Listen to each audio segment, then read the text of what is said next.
Hello, everyone. My name is Mark Kageyama, and I'd like to welcome everyone here to Be Your Own Hero. Thank you for everyone all over the world, no matter where you are in the United States, Canada, or anywhere else. Thank you so much for joining us here at To Be Your Own Hero. And we'd really appreciate it if you would subscribe, like, make a comment in the comment section, and and then also ring the notification bell so you can get all the new videos that keep coming out. And I post new videos every Tuesday. And so there's a bunch of videos that are already pre-recorded that you could go back and look at. But things are going great. There's so much going on in my life, just trying to get established in a new state of Texas, but things are going really well. And we are very happy with our new grandchild and being close to family. It's just awesome. Really, really awesome. And I am so excited. We have a pioneer in cancer, somebody who's been around and who's been battling and who's done a lot in the community as well. And I'd like to introduce Lee Silverstein. Please introduce yourself and tell us a little bit about who you are. Hey, Mark, thanks again for having me. I hope, as I mentioned off air, anytime I get the chance to share my story, I welcome the opportunity to do so. So thank you for giving me this opportunity. Oh, absolutely. Um, my cancer story actually began, believe it or not, coming up this spring will be 13 years. Quick rewind to that. I'm also a pediatric cancer survivor. At the age of 5, I was diagnosed with a rare but fortunately highly curable pediatric kidney cancer called the Wilms tumor. But 13 years ago, I went to see my doctor. It was a few months after I turned 50. And not many people get gifts from their doctors. And mine gave me one for my 50th birthday. He didn't wrap it, he didn't put any ribbon on it, Mark, but that gift he gave me saved my life, truly. And it was a prescription because I had turned 50 to go get my first screening colonoscopy. And by the way, for your listeners, that age limit is now dropped to 45. So if you're 45 or older, please make sure you're getting screened. Anyway, I woke up from the colonoscopy and got the results a few days later. And he said, one of the first things out of his mouth was, "Do you know a surgeon?" And I was like, "Why would I need a surgeon?" And he said, "We found a mass in your upper part of your colon, and the biopsy came back as positive." I was 3 months into my dating relationship with my now wife. Tomorrow will be 11 years for us. But Congratulations. thank you. We're 3 months, we'd only been together 3 months. And this person that she's started to open her heart to just got diagnosed with cancer. And initially we thought, Mark, that it was stage 2. So most cancers are staged 1 through 4. The one that most people are most focused on is 4. And what 4 means is that your cancer has spread, as you well know, from its original organ, right, to another organ. So shortly after I had my colon surgery, they did a scan, and the doctor called and said, "Yeah, we also see now a spot on your liver. We want you to get a PET scan." So I'm like, all right, this is getting serious, because up to this point, they didn't even feel I needed chemo. We did the PET scan, came back negative, and he said, all right, well, it's probably just a benign something, something. Fast forward a year and a half, and Linda and I got married on December 1st. And we'd gone on our honeymoon, came back, and it popped up, Mark, in my phone. oncology appointment. And it was one of those things that after a year and a half, I was almost at the point that I stopped thinking about it. Like the reminder on my phone that I had an appointment was kind of like a surprise.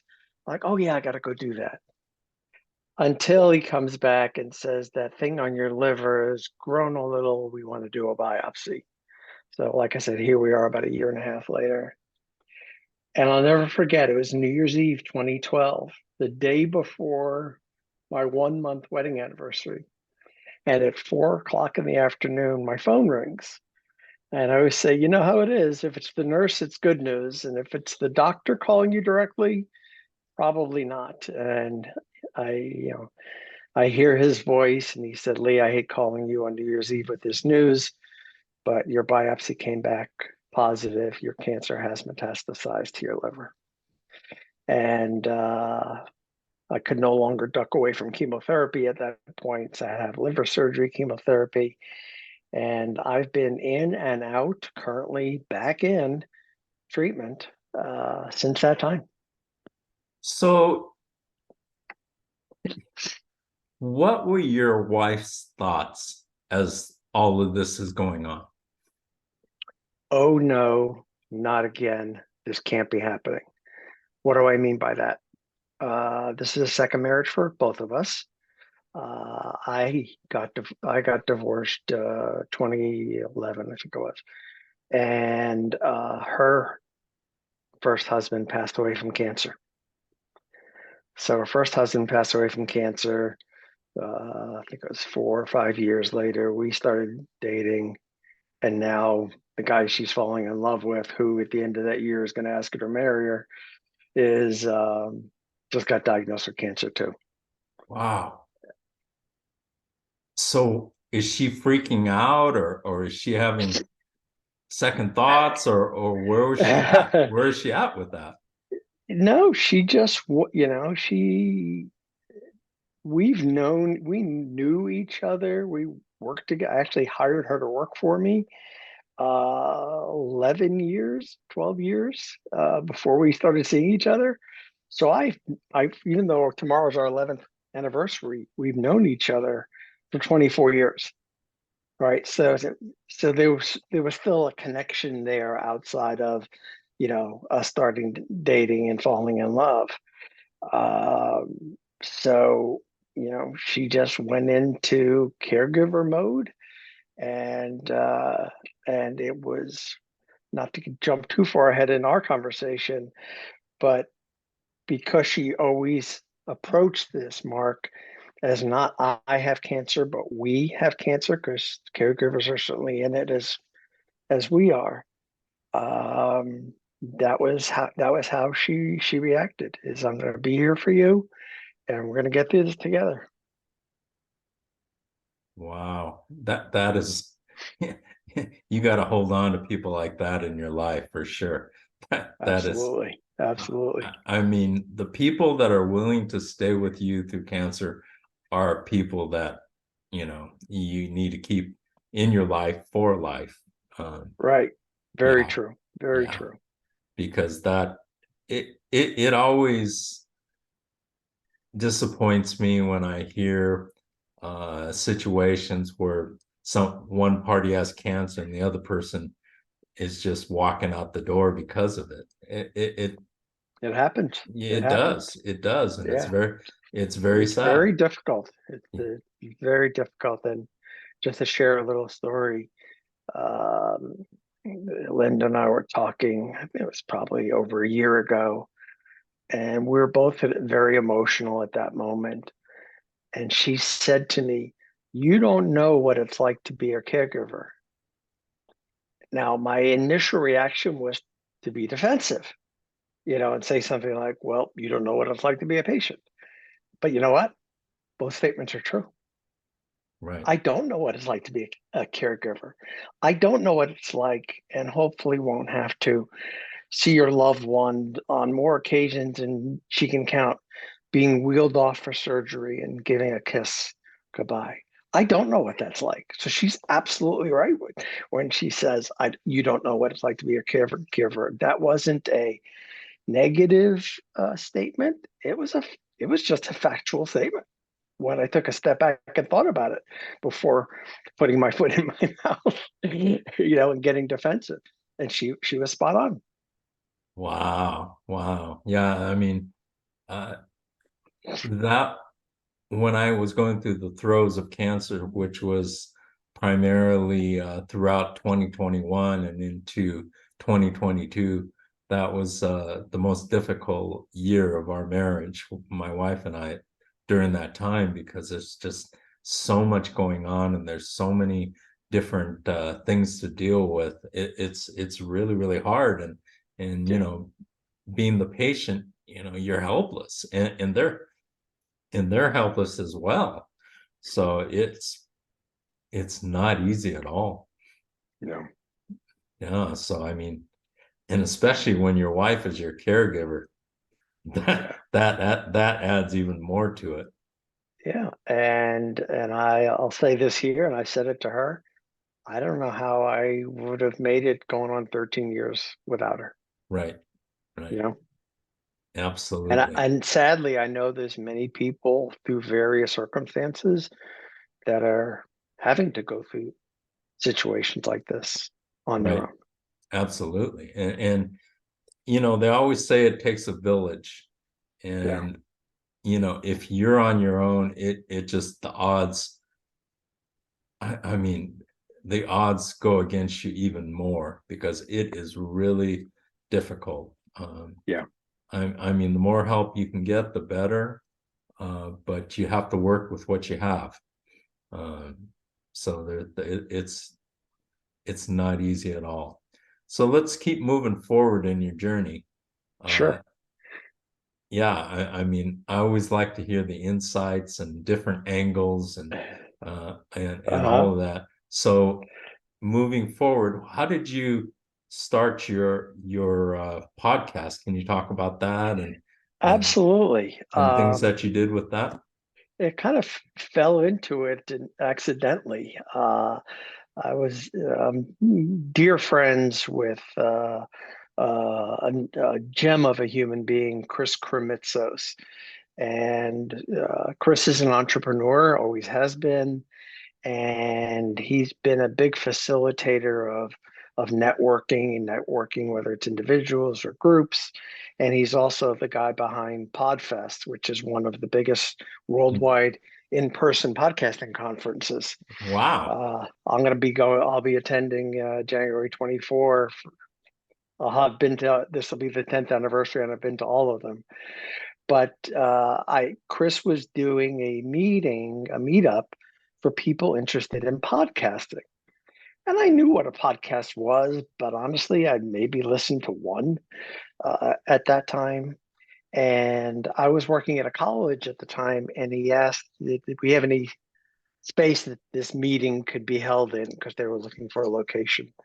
So I said, sure, come on over. We've got a classroom you can use for your meeting. And I stopped to think about it. I said, well, he's a really good friend. It'd be kind of rude to just unlock the door and leave. Let me sit in, right? And I knew him and a few other people, also entrepreneurs. And I'm listening to people at various points of what they're doing in podcasting and how they're figuring out who their audience is and these types of things. And it was one of those, what I call light bulb moments, Mark, where I went, I should do a podcast. I should do a podcast on colon cancer. And I quickly looked online. There really weren't any podcasts then doing what I wound up doing, telling patient stories. It was all clinical, doctor to doctor, or medical center, to clinician kind of thing. Nobody was on a consistent basis interviewing patients or caregivers. So at the end of the meeting, I said to Chris's wife, I said, I'm glad I came to this. I have an idea I want to run it by you. What if I did? And at this point, this was late 2014, Mark. So I'm already 3 years into my diagnosis. And I said, Katie, what do you think if I did like a colon cancer podcast and interview patients and maybe doctors? And her eyes just lit up and she said, oh my God, you need to do this. 3 months later, I launched the colon cancer podcast. And it was at Podfest, this conference, about 3 years later, that we're sitting at lunch, and one of my friends says to me, we're all talking about our podcast, and he said, "Is your podcast only talk about colon cancer?" I'm like, "No, we talk about everything." I said, "Maybe 20% of it is colon cancer." And he said, "I think you should think about your marketing, because people will be scrolling through iTunes, or Spotify, and see colon cancer and go, 'Oh, that's not the kind of cancer I have,' and pass you by." So I thought back, a dear friend of me who's a marketing genius really helped me rebrand this thing. And I went right back to what Linda said to me. It's not I have cancer, it's we have cancer. And thus we rebranded it to the We Have Cancer podcast, knowing that it acknowledges a couple of things. Is one, that no, most people have someone around to be their we. And cancer affects every one of us. I don't think I could walk down the street and find somebody who doesn't know somebody who has or had cancer. So that also is the emphasis on the word we. And there's over 200 episodes. You can still find it online. And I had the absolute honor and privilege, and that's the way I look at it, Mark, to be a voice for so many incredible stories. Oh, and I feel the same way. And I bow to you for blazing the trail of what some of us do now today. So we thank you for uh, setting the example for all of us. That is truly awesome. So why don't you talk about maybe a couple of stories that really stand out in your mind from that time? Um, From podcast guests. yes. Yes. Like I said, I was so fortunate, and it became even more fulfilling when we rebranded. So I got the opportunity to hear more stories. And I'll share two of them. One, I had the privilege and joy to interview a guy by the name of Rob Paulson. Unless you're a comic geek or cartoon geek, you probably don't know Rob's name, but I guarantee you know his voice. He is the voice behind animated TV shows like uh, Teenage Mutant Ninja Turtles and Pinky and the Brain and what's the one that his most popular one that I can't think of at the moment. But anyway, he is one of the most successful animation voices out there. And he contracted throat cancer. And Wow. his voice is how he makes his living. So, and I'll give him a plug. Uh, Look up Rob Paulson's book and get the audio version, because you get to hear him do all of his voices. But he, not so much that he's somewhat of a celebrity, Mark. He couldn't have been more gracious, more grateful. He even offered to do usually the intro would be something like, "Welcome to We Have Cancer. I'm your host." And he recorded it for me for this episode, of him introducing the episode in all of his cartoon voices. Oh my goodness. Wow. Yes. So with and noise making effects, and and drums and all kinds of and kazoos and applause. So not only did I get to interview a great guy with a truly amazing story, he was so generous to me to do some recordings for that episode. Oh So, wow. That is so I would really encourage awesome. people to look for that, because it's heartfelt. You make your voice, you make your living with your voice, and you get throat cancer. And stories about Steven Spielberg, and the other show that I couldn't think of a second ago, Animaniacs, is the most popular one. Um, and then not just only to be gracious with his time, but to do something extra was truly special. That is The other one, really You got, cool. the other one that stands out to me, and it's kind of like your kids, you don't want to pick favorites. But early on, and I think it was still the Colon Cancer podcast, I learned of a guy living in Australia who was a testicular cancer survivor and had wrote an inspirational book. So I reached out to Joe, and he had just started a podcast as well in the cancer space. So I wanted to interview him. He wanted to interview me. His backstory is fascinating. He's in his early 40s, emigrated from the Ukraine when he was a teenager, and has been living in Australia and has a wife and kids now. And the interesting thing about Joe is we've become personal friends. Oh, Once or great. twice a month, and last night was one of them.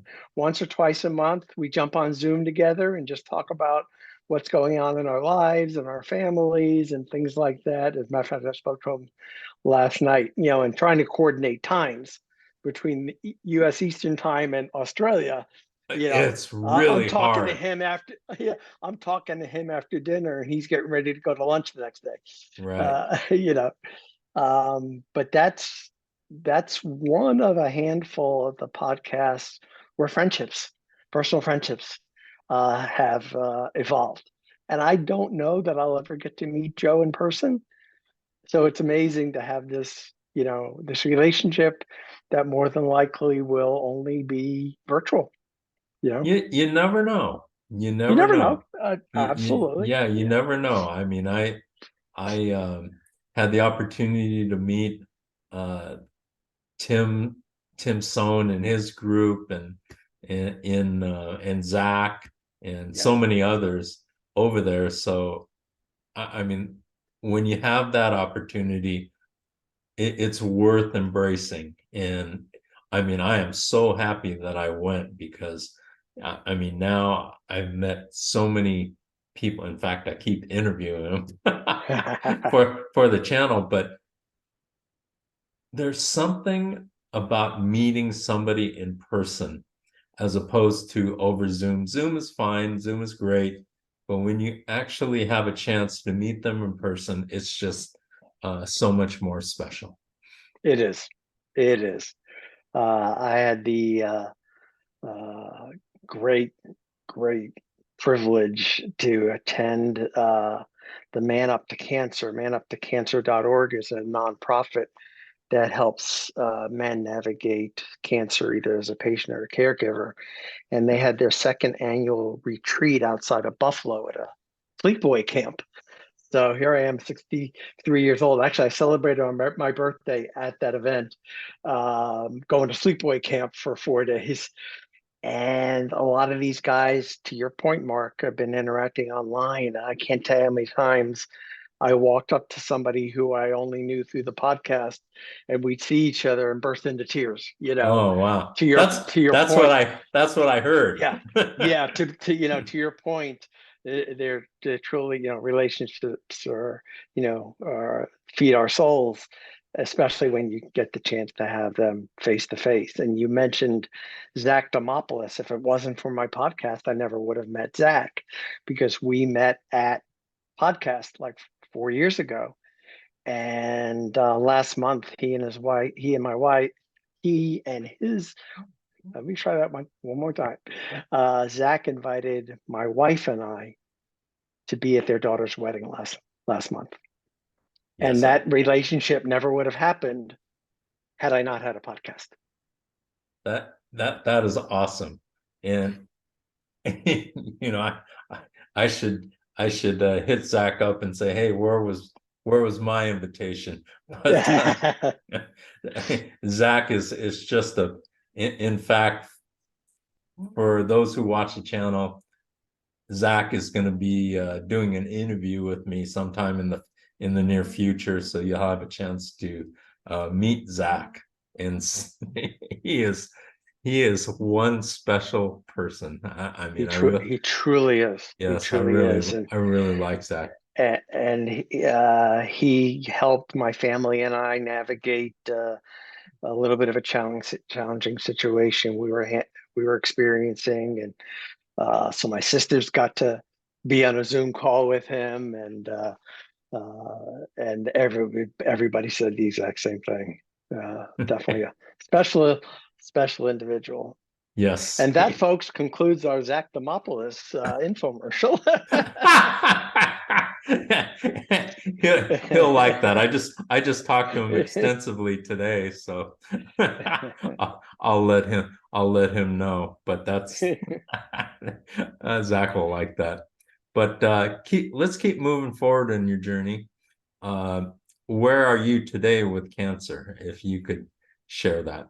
Sure. I am in active treatment. I had chemotherapy this morning. As I mentioned, 13 years, truly has been a roller coaster. And quite candidly, Mark, this has been the toughest year. This has been Why, the toughest year. why is that? Uh, I had several allergic reactions to chemo that I had been on before, and the doctors say, that does happen sometimes. Several surgical procedures, and things like that, and it's just been most challenging this year for us. Good news is I had a procedure done middle of October, and we did a scan 2 weeks ago, and the results of that were quite positive. So, look, 13 years, stage 4. There's really not going to be a treatment that cures me. That ship has sailed. So everything that we do is about extending my life and extending the quality of my life, however long that may be. You know, so the fact that we got a good scan right before Thanksgiving, we're very grateful about that. I've got some more things I have to address on top of chemo, probably right after the first of the year, and we do a pretty good job of taking it one day at a time. We really do. I don't even know how you're able to get on this interview after going through chemo this morning. I mean, I was when I went through chemo, I especially the worst time was the very first time that I went through it, and I was Mm-hmm. just feeling it for 4 days. And I thought, man, if I feel this way every time, they could take this and wrap it up and Mm, stick it where the sun don't shine. But sure. uh, Yeah, the treatment that I am on, and maybe it might be because of the facility and how they run things, they give me pre-meds to kind of keep the nausea at bay. So typically, today was kind of out of the ordinary. Usually I get treatments on Wednesday, starting late in the day Friday, I start feeling not so great. Saturday, I don't move off of the couch, and maybe by about 1 o'clock on Sunday, I'm starting to feel like myself again. But there was a scheduling snafu. So instead of me getting the chemo yesterday, which at the time you and I are recording this is a Thursday, I got it today. So that's where I'm at.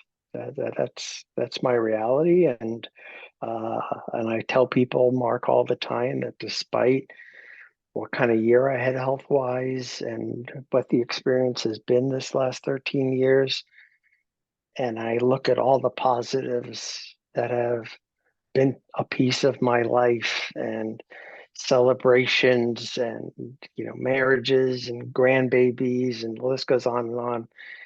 And then on the negative side of the list is cancer.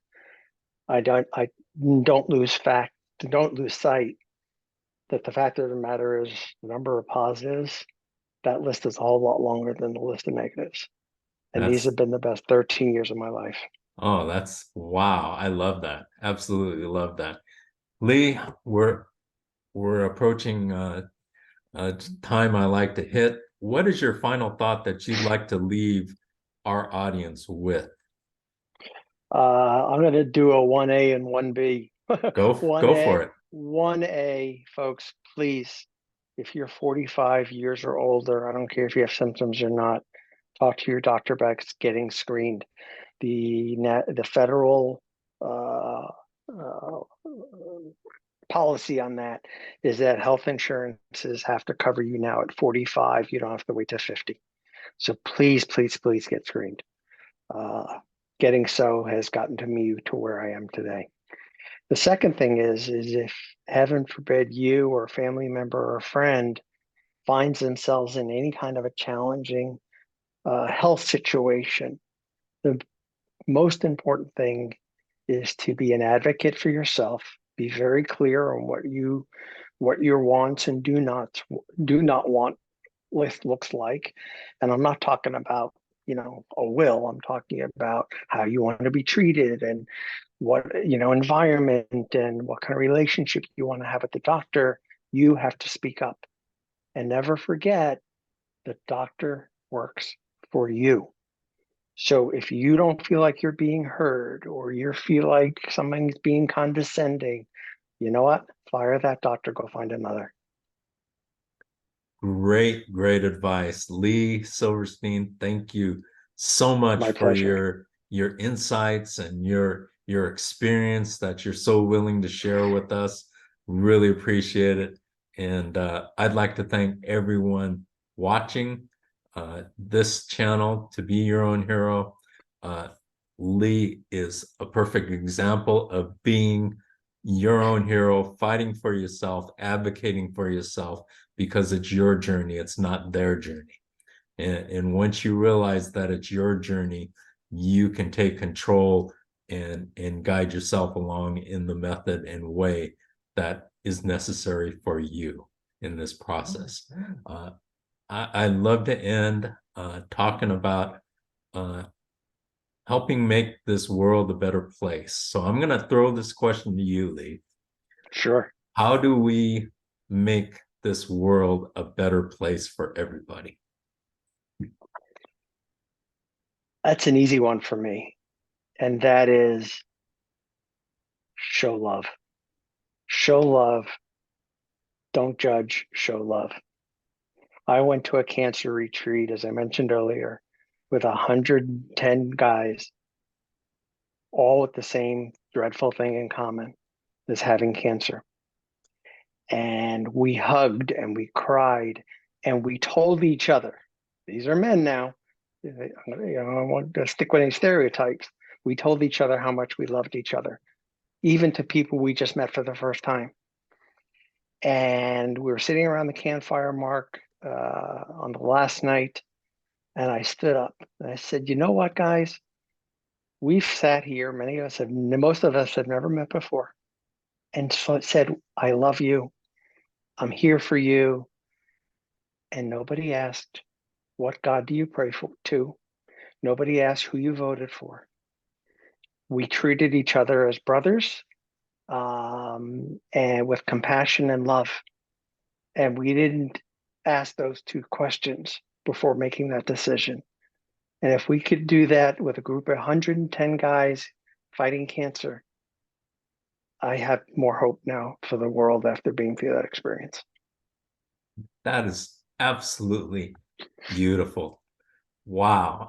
I couldn't have said anything better. Thank you, Lee, for that insight. And I'm going to ask that question now to all of my guests. I always uh, bring out my opinions, and to hear a different side of it, I really, really appreciate that, because in order to make this world a better place, it's going to be up to all of us making an effort. And like Lee said, loving each other and appreciating each other and not judging. And that's how we can come together and help each other to make this world a better place. So thank you so much for joining us here at To Be Your Own Hero. Please like, subscribe, make a comment in the comment section, and we will see you next week. And thank you so much on To Be Your Own Hero. Take care. Bye-bye.